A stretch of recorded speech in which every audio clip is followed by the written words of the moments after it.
On Tuesday, in a pivotal verdict, Judge Arthur Engoron ruled that ex-President Donald Trump had committed fraud over the years while building his renowned real estate dynasty.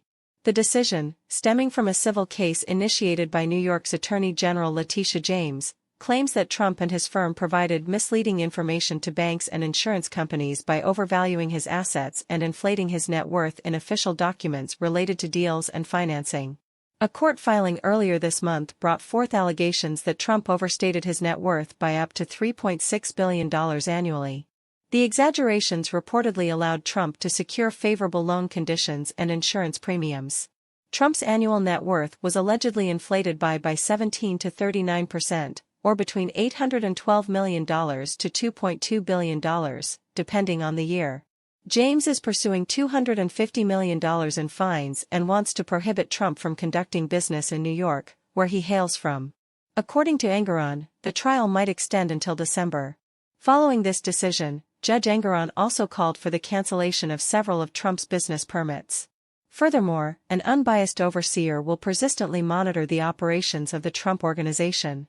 Engoron wrote, "In defendant's world, rent-regulated apartments are worth the same as unregulated apartments. Restricted land is worth the same as unrestricted land. Restrictions can evaporate into thin air. A disclaimer by one party casting responsibility on another party exonerates the other party's lies. That is a fantasy world, not the real world." Engoron is scheduled to preside over a bench trial beginning on October 2 to determine the validity of those claims and potential penalties. Trump's lawyers had asked the judge to throw out the case, which he denied. They contend that James wasn't legally allowed to file the lawsuit because there isn't any evidence that the public was harmed by Trump's actions. They also argued that many of the allegations in the lawsuit were barred by the statute of limitations. Engoron, noting that he had emphatically rejected those arguments earlier in the case, equated them to the time loop in the film Groundhog Day.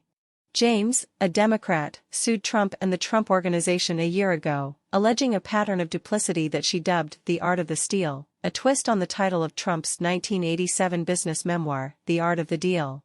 The lawsuit accused Trump and his company of routinely inflating the value of assets like skyscrapers, golf courses, and his Mar-a-Lago estate in Florida, padding his bottom line by billions.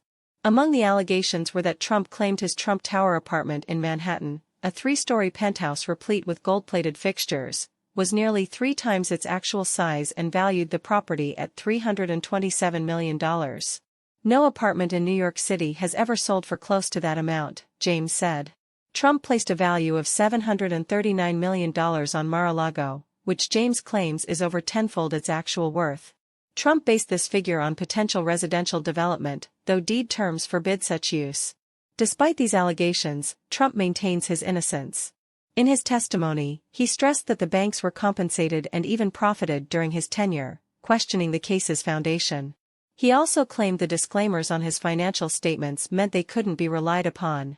However, Judge Engoron countered that the disclaimers indeed indicated Trump's full responsibility for the content and that such disclaimers shouldn't protect false declarations in crucial financial documents.